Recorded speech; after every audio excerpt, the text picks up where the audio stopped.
Hello students, welcome to another video from my YouTube channel. আজকে আমি তোমাদের plant ব্রিডিংয়ের একটা পার্ট স্টার্ট করছি। তার আগে আমি গ্রিন রিভলিউশন সম্পর্কে একটু ডিসকাস করছি। তো green revolution was a period, মানে একটা সময় ছিল when the productivity of global agriculture, তাহলে গোটা বিশ্বব্যাপী এগ্রিকালচার বা কৃষিতে একটা বিশাল রকমের উৎপাদন বেড়ে গিয়েছিল, উৎপাদনশীলতার হারটা খুব বেড়েছিল। ওই জন্য বলা হচ্ছে যে গ্লোবাল এগ্রিকালচার ইনক্রিজড, খুবভাবে বেড়েছিল, ড্রাস্টিক্যালি মানে খুব বেশি হারে বেড়েছিল as a result of new advances, এবং যার ফলে অ্যাডভান্স কিছু ভ্যারাইটি পাওয়া গিয়েছিল।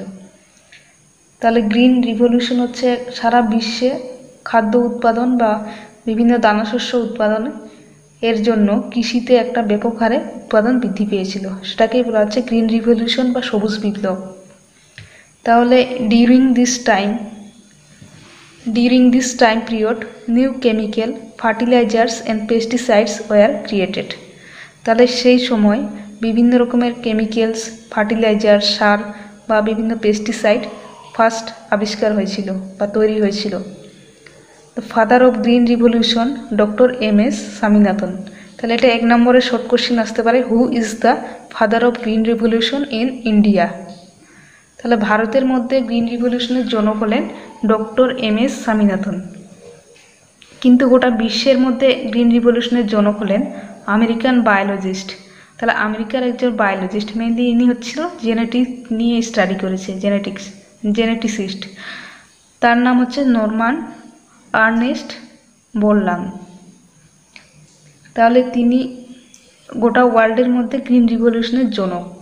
তিনি একজন হিউম্যানিটেরিয়ান, মানবিক, এবং একজন নোবেল লিটারেট, একজন সাহিত্যিক, প্লাস তার ভালো মানবিক গুণসম্পন্ন ছিল, also known as father of green revolution. তাহলে গোটা ওয়ার্ল্ডের মধ্যে গ্রিন রিভলিউশনের জনক হচ্ছে N.E. বোরলাং, আর ইন্ডিয়ার মধ্যে হচ্ছে doctor M S. Swaminathan. In 1965, government of Mrs. Indira Gandhi decided to take a major step on agriculture condition. তাহলে সেই সময় 1965 সালে এই যে শস্য উৎপাদনের বা কৃষিজ ক্ষেত্রে যে একটা ব্যাপক মানে আলোড়ন দেখা দিয়েছিল, একটা আন্দোলন, যার ফলে খাদ্য উৎপাদনের হার বা উৎপাদন খুব বৃদ্ধি পেয়েছিল, যেটাকে বলা হচ্ছে সবুজ বিপ্লব। তো এই সবুজ বিপ্লবের সময়, সেই সময় যে গভর্নমেন্ট ছিলেন, সেই সময় সরকার, মিসেস ইন্দিরা গান্ধী, তিনি ডিসাইড করেছিলেন, তিনি যে কিছু স্টেপ নিয়েছিলেন এই এগ্রিকালচারে যে এতটা উন্নতি হয়েছে তার জন্য তিনি কিছু স্টেপ নিয়েছিলেন, যাতে কিভাবে সেটা পরবর্তী মানে নেক্সট জেনারেশনকে এটা সঞ্চারিত করা যায়, মানে প্রোডাক্টিভিটি এইভাবে আবহমান কাল ধরে যেন প্রচলিত থাকে, মানে উৎপাদনশীলতা বেড়ে যেতেই থাকে। তাহলে thus green revolution was applied to the period from 1967 to 1978।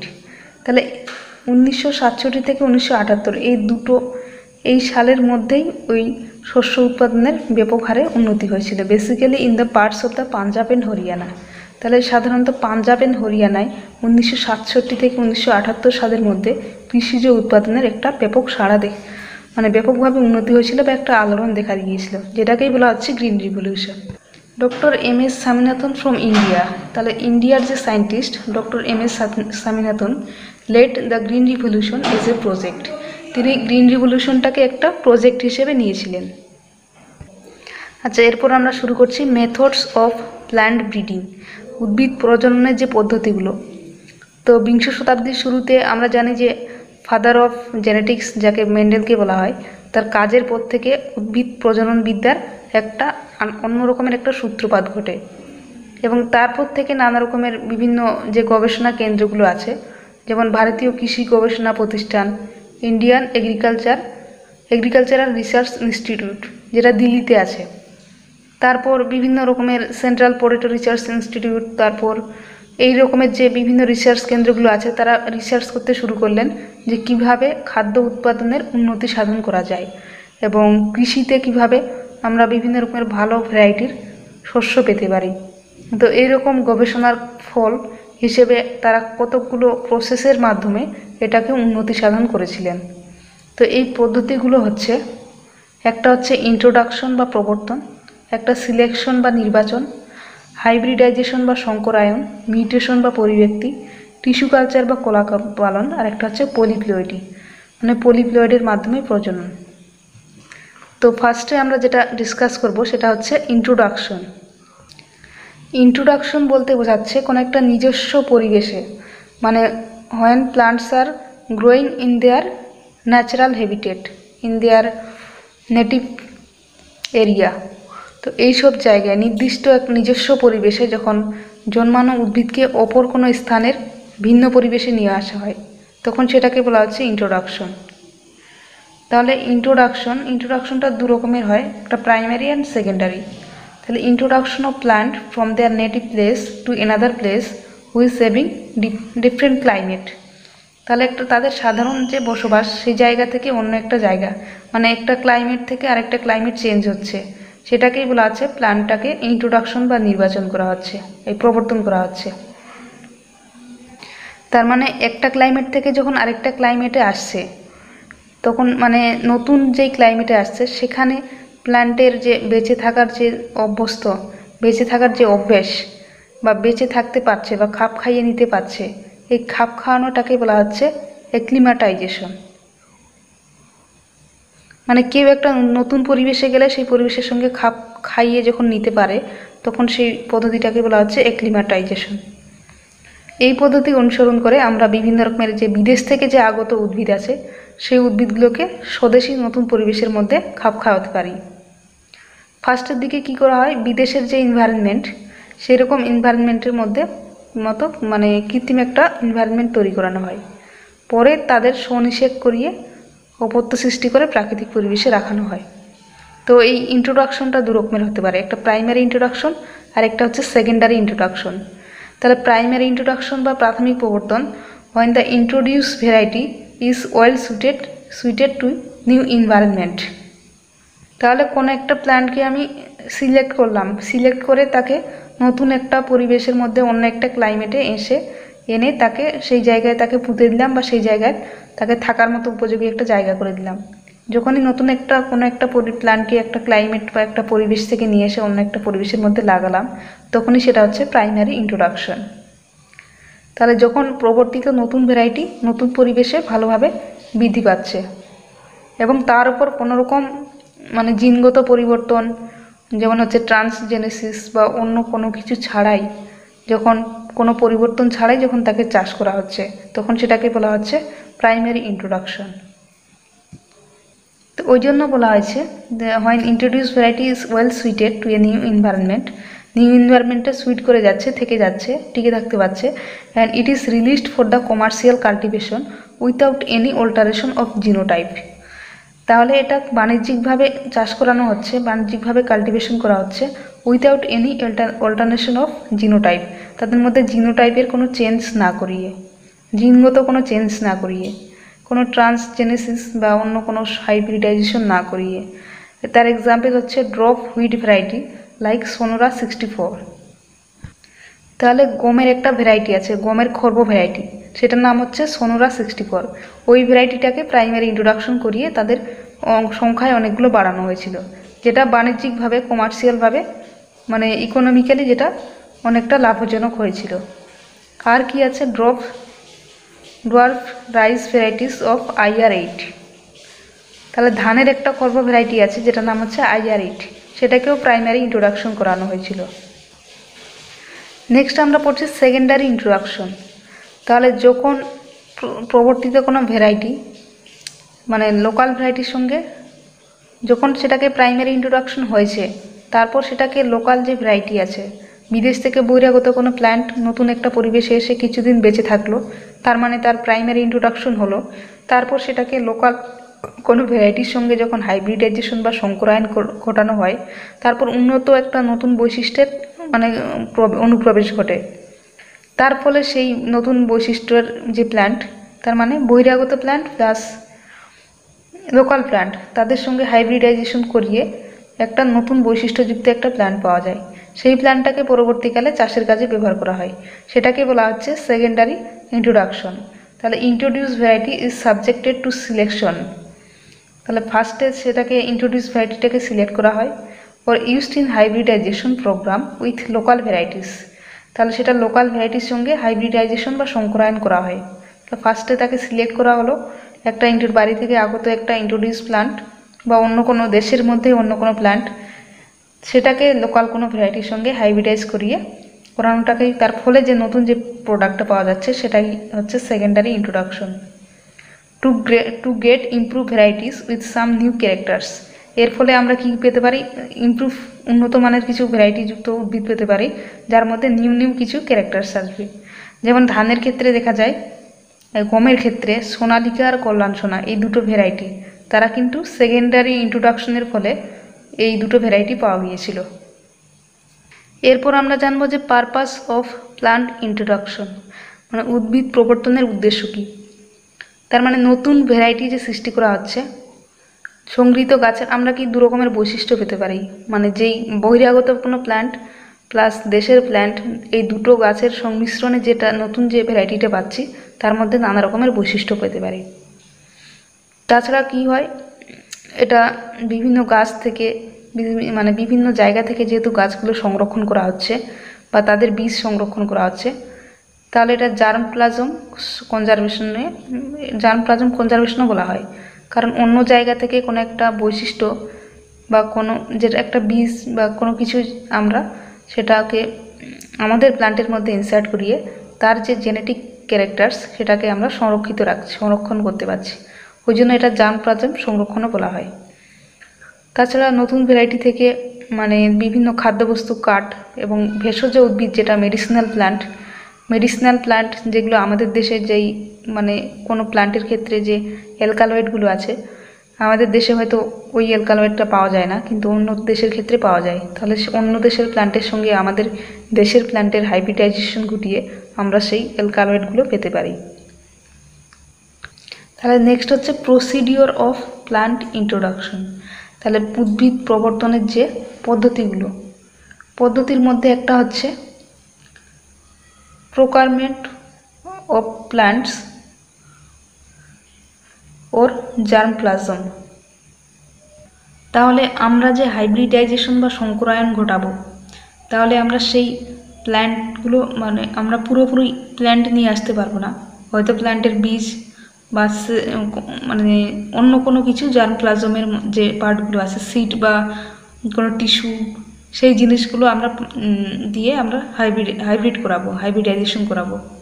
তো এই হাইব্রিডাইজেশন করানোর জন্য উদ্ভিদ বা জার্ম প্লাজম মানে সচরাচর NBPGR মানে national bureau of plant genetic resources বা IBPGR, যেটা হচ্ছে international bureau of plant genetic resources, এই যে জায়গাগুলো আছে, রিসার্চ ইনস্টিটিউটগুলো আছে, এগুলো থেকে আমরা ফার্স্টে ওই জার্ম প্লাজমটা বা সিড বা বীজ এগুলো আমরা সংরক্ষণ করব।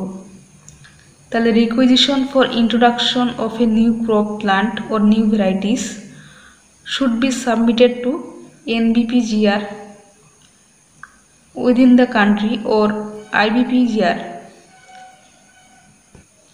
তাহলে আমাদের প্ল্যান্টের যে জিনিসটা দিয়ে আমরা ইন্ট্রোডিউস করব, সেটা কিন্তু আগে এই NBPGR বা IBPGR এখান থেকে কালেক্ট করতে হবে, বা আমার কাছে যদি কোনো স্যাম্পল থাকে সেটাকে এখানে গিয়ে আগে সাবমিট করতে হবে। তারপর ওরা সেটাকে আইডেন্টিফাই করে দেখে এটা ওর উপযুক্ত সংকরায়নের উপযুক্ত কি না, সেইভাবে ওরা দেখে শুনে তারপর সেটাকে মানে দেবে। ওই জন্য বলা হচ্ছে আগে ইন্ট্রোডাকশন করার জন্য যে মেইনলি যে রিকুইজিশনগুলো আছে, তার মধ্যে হচ্ছে নিউ ক্রপ প্লান্টস ও new varieties should be submitted to NBPGR। NBPGR-এর কাছে সেখানে গিয়ে আগে সাবমিট করতে হবে, তারপর তারা সেটাকে ডিসপ্লেস করবে বা তারা সেখান থেকে মানে আইডেন্টিফাই করে তারপর সেটা দেবে। সেকেন্ড যে পয়েন্টটা সেটা হচ্ছে পেকিং অ্যান্ড ডিসপ্লেস, মানে পেকিং করা এবং প্রেরণ করা। তাহলে parts of the plant for propagation of that species is known as propagules. তাহলে প্ল্যান্টের যেই অংশগুলো দিয়ে বিস্তার করা হবে, প্ল্যান্টের যে অংশগুলো দিয়ে নতুন একটা প্ল্যান্ট তৈরি করা হবে বা হাইব্রিডেড করা হবে, সেই অংশগুলোকে বলা হচ্ছে প্রোপাগিউলস, যেগুলো দিয়ে বিস্তারণ করা যায়। প্রোপাগেশন মিন্স বিস্তারণ। তাহলে পার্টস অফ দ্য প্ল্যান্ট, কিছু প্ল্যান্টের যে অংশগুলো যেগুলো দিয়ে আমরা অনেকগুলো প্ল্যান্ট তৈরি করব, সেগুলোকে বলা হচ্ছে প্রোপাগিউলস। তাহলে প্রোপাগিউলস মেবি সিড হতে পারে, টিউবার হতে পারে, রানার হতে পারে। রানার বলতে বোঝায় এই দুটো কাজ, দুটো পর্ব মধ্য, সেখান থেকে মিটো বেরিয়েছে, এই মাঝখানের জায়গাটা হচ্ছে এখানে পর্ব, এই পর্ব মধ্যটা হচ্ছে রানার। তো এরকম ঠিক সাকার বা স্টোলন, এই অংশগুলো দিয়েও নতুন একটা প্ল্যান্ট তৈরি করা যেতে পারে বা হাইব্রিডাইজেশনের জন্য উপযুক্ত কিনা, সেই অংশগুলোকে বলা হচ্ছে প্রোপাগিউলস। তাহলে প্রজননশীল যে অঙ্গগুলো সেগুলোকেই বলা হচ্ছে প্রোপাগিউলস। বীজ হতে পারে, মূল হতে পারে, ধাবক হতে পারে, রানারের বাংলা হচ্ছে ধাবক, স্টোলন হতে পারে। তাহলে প্রোপাগিউলস আর প্যাকড কেয়ারফুলি অ্যান্ড ডিসপ্রেস। তাহলে এই প্রোপাগিউলসগুলো প্যাকিং করা হয় এবং সেগুলো পরবর্তীকালে ডিসপ্রেস বা পাঠানো হয়, বিভিন্ন স্থানে পাঠানো হয় এবং এগুলো স্টেরিলাইজ করা হয়। স্টেরিলাইজ মানে হচ্ছে জীবাণুমুক্ত করা হয়। তারপর থার্ড পয়েন্টটা হচ্ছে এন্ট্রি অ্যান্ড প্ল্যান্ট কোয়ারেন্টাইন। তারপর সেগুলো যেখানে পাঠানো হচ্ছে সেখানে এন্ট্রি করবে, যেই জায়গায় পাঠানো হচ্ছে তারা সেটা অ্যাকসেপ্ট করবে। তো অ্যাকসেপ্ট করার পর তারা সেটা মানে কোয়ারেন্টাইনে রাখবে। Quarantine means the keeping material, quarantines means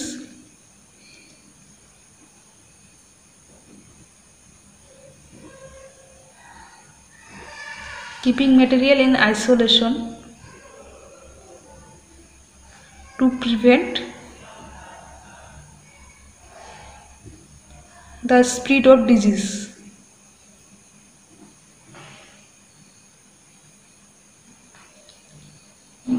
তাহলে কিছু সময়ের জন্য, মানে কিছু দিনের জন্য বা নির্দিষ্ট একটা সময়ের জন্য সেই মেটেরিয়ালগুলোকে আইসোলেট করে রাখা হয়, আলাদা করে রাখা হয়, যাতে সেখানে ডিজিজ স্প্রেড না করে, তাকে বলা হচ্ছে quarantine.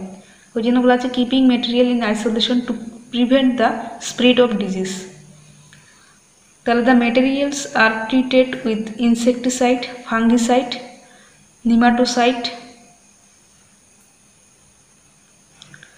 And then release to the user. তাহলে এটাকে ট্রিট করা হয় বিভিন্ন রকমের, যখন তারা কোয়ারেন্টাইনে আছে সেই টাইমে, যাতে সেটা জীবাণু সেটাকে ইনফেকশন না করে, তার জন্য ইনসেকটিসাইড, ফাঙ্গিসাইড, নিমাটোসাইড এগুলো দিয়ে তাদেরকে ট্রিট করা হয়। And then release to the user, তারপর সেটাকে ইউজারের কাছে পাঠানো হয়, যে নেবে তার কাছে পাঠানো হয়। এর পরের পয়েন্টটা হচ্ছে ক্যাটালগিং, মানে ক্যাটালগ তৈরি করা। তাহলে introduce specimen is given a number regarding species, variety, place of origin and data are recorded. তাহলে যেই যেই জিনিসগুলো আমি ইন্ট্রোডিউস করেছিলাম, বিভিন্ন রকমের বীজ বা টিউবার বা রানার, সেগুলোকে স্টেরিলাইজ করা হয়েছিল, কোয়ারেন্টাইনে রাখা হয়েছিল। তারপর সেগুলোকে, সেই স্পেসিমেনগুলোতে নাম্বার দেওয়া হয়, এটা কোন নাম্বার, তাদের যে কোন স্পিসিসের এটা বীজ, ভ্যারাইটিটা কী, একটা প্লেস অফ অরিজিন কোথা থেকে পাওয়া গেছে, এই ডাটাগুলো রেকর্ডেড করা হয়, এই ডাটাগুলো রেকর্ড করা হয় বা লেখা হয়। তারপর সেগুলোকে কিছু পাউচ প্যাকের মধ্যে ভরিয়ে ক্যাটলগ করা হয় বিভিন্ন রকমের। এবার সেই ক্যাটলগের মধ্যে লেখানো থাকে ইসি। ইসি মানে হচ্ছে এক্সোটিক কালেকশন, মানে কোনো বহিরাগত যদি গাছ হয়, বিদেশি গাছের ক্ষেত্রে ইসি লেখা থাকে। তাহলে ওইখানে ক্যাটলগ যেখানে লেখা থাকবে সেখানে ইসি লেখা থাকলে তাহলে বুঝবো যে সেটা বাইরে থেকে আগত। আর হচ্ছে IC. IC means indigenous collection. Indigenous collection means the দেশি যে গাছগুলো আছে সেই দেশি গাছগুলোর ক্ষেত্রে আইসি লেখা থাকে। তাহলে ইসি মানে হচ্ছে বিদেশি।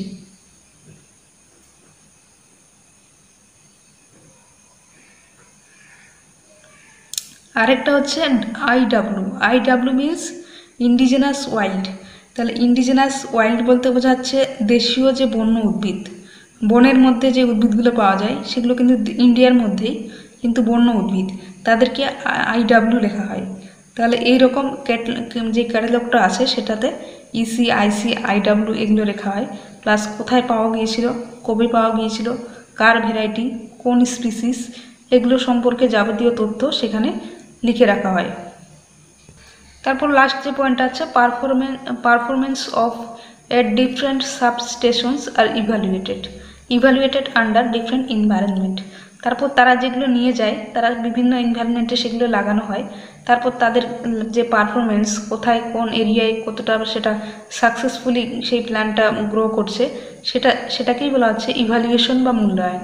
সেই ইভ্যালুয়েশনটা বিভিন্ন এনভায়রনমেন্ট বা পরিবেশে মূল্যায়ন করা হয় যে কোন জায়গায় সেটা কতটা ভালোভাবে সাকসেসফুলি গ্রো করছে। এরপর হচ্ছে multiplication and distribution. Promising introduce materials are propagated and released as a varieties after necessary trials. তারপর দেখা গেল যে অমুক জায়গায় অমুক প্ল্যান্টটা ভালো করে বেড়ে উঠেছে, তারপর সেটাকে সেই প্রপাগেট করে বিস্তার লাভ করিয়ে, একটা ছিল সেখান থেকে আরও অনেকগুলো করে সেটা বিভিন্ন পদ্ধতির মাধ্যমে ওদের সংখ্যা বাড়িয়ে তারপর সেটাকে রিলিজ করা হয়। সেটা মানে এটা ভালো একটা ভ্যারাইটি হিসেবে রিলিজ করা হয়। মানে বিভিন্ন জায়গায় সেই মানে সেগুলো লাগিয়ে বা বিস্তার করিয়ে বিভিন্ন জায়গায় ট্রায়াল দেওয়ার পর কোন জায়গায় ভালো হচ্ছে, দিয়ে যেই ভ্যারাইটিটা ভালো পাওয়া গেছে সেটার সংখ্যায় বাড়িয়ে সেটা তারপর রিলিজ করা হয় যে এটা একটা ভালো ভ্যারাইটি। ওই জন্য বলা হচ্ছে প্রমিসিং ইন্ট্রোডিউস মেটেরিয়ালস আর প্রপাগেটেড।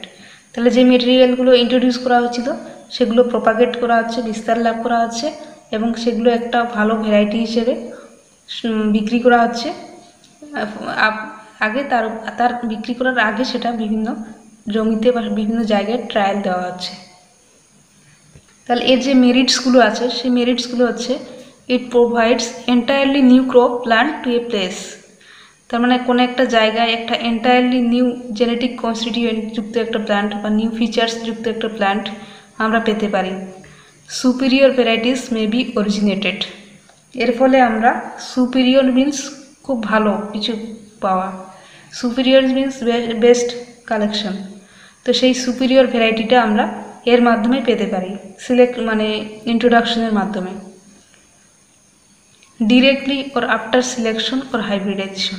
তাহলে সুপিরিয়র ভ্যারাইটিস আমরা কি পেতে পারি, ডাইরেক্টলি পেতে পারি বা সিলেকশনের পর, নির্বাচন পর বা সংকরায়নের পর। তাহলে আমরা যেটা পড়েছিলাম ইন্ট্রোডাকশন দু রকমের হতে পারে, প্রাইমারি অ্যান্ড সেকেন্ডারি ইন্ট্রোডাকশন। তাহলে হাইব্রিডাইজেশন করার পরেও আমরা ভালো ভ্যারাইটি পেতে পারি বা তার আগেও পেতে পারি।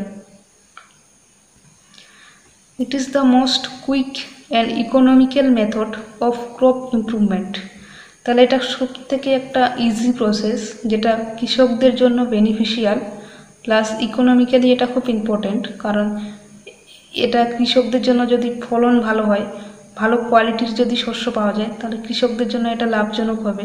ওই জন্য এটা ইকোনমিক্যালি একটা মেথড অফ ক্রপ ইমপ্রুভমেন্ট, শস্য উৎপাদনের ক্ষেত্রে শস্যের উন্নতির জন্য। তাহলে ইন্ট্রোডাকশন অফ সেম ভ্যারাইটিস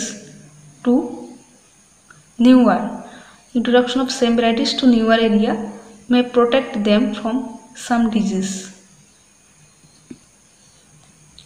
তাহলে এই এর মাধ্যমে আমরা ইন্ট্রোডাকশনের মাধ্যমে আমরা বিভিন্ন রকমের variety, introduction of some varieties to a newer area. তাহলে নতুন কোনো এরিয়ায় এই কিছু ভ্যারাইটির ইন্ট্রোডাকশনের ফলে আমরা কি may protect from them some disease, কিছু ডিজিজ মুক্ত প্ল্যান্ট পেতে পারি। তাহলে এটা বলা হয়েছে যে নতুন এরিয়ায় কোনো একটা প্ল্যান্টের ইন্ট্রোডাকশন করা, নিউ একটা ভ্যারাইটির ইন্ট্রোডাকশন করা নিউ এরিয়ায়, এটা কি করে ওই যেই প্ল্যান্টটাকে আমি আমি প্রতিপালন করছি সেই প্ল্যান্টটাকে ডিজিজ থেকে কিছুটা মুক্তি দিতে পারে, ডিজিজ কম আসতে পারে এই প্ল্যান্টের মধ্যে। নিউ এরিয়ায় নিউ ইন্ট্রোডিউস করা প্ল্যান্টের মধ্যে ডিজিজটা কম আসতে পারে। Demerits, the weeds like argemone, eichhornia and lantana have been introduced.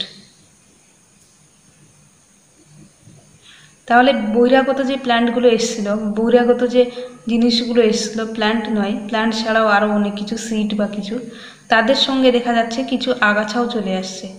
এই আগাছাগুলো যে নতুন আমার যে যেই প্ল্যান্টটা আমার টার্গেট সেই টার্গেট প্ল্যান্টের বৃদ্ধিকে প্রশমিত করতে পারে। তার জন্য এটা একটা ডিমেরিটস, যে কিছু কিছু আগাছা আসতে পারে যেটা আমাদের জন্য ক্ষতিকারক। Introduction of disease along with introduce material, তাহলে যেই আগাছাগুলো আসছে তাদের সঙ্গে কিছু ডিজিজও আসতে পারে, বা বহিরাগত যে প্ল্যান্টগুলো আছে তাদের মধ্যে যদি কোনো ডিজিজ থাকে সেই ডিজিজটাও আমাদের দেশের প্ল্যান্টের মধ্যে ইনসার্ট করতে পারে। ওই জন্য বলা হচ্ছে introduction of diseases along with introduce material. তাহলে সেই ইন্ট্রোডিউস মেটেরিয়ালের মাধ্যমে যেমন ভালো গুণ আসতে পারে তেমন খারাপ গুণও আসতে পারে।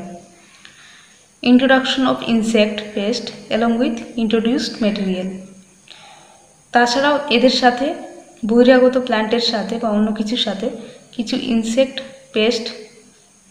পেস্টও আসতে পারে সেই ইন্ট্রোডিউস মেটেরিয়ালের মাধ্যমে, যেটা আমাদের প্ল্যান্টের ক্ষতিগ্রস্ত করতে পারে। তাহলে এগুলো হচ্ছে এর ডিমেরিটস। যেমন দেখা যায় যে বাইরে থেকে আনা কিছু গাছের মাধ্যমে ধসা রোগ বা কফির ক্ষেত্রে মরিচা রোগ সেগুলো আমাদের দেশে ছড়িয়ে পড়েছে।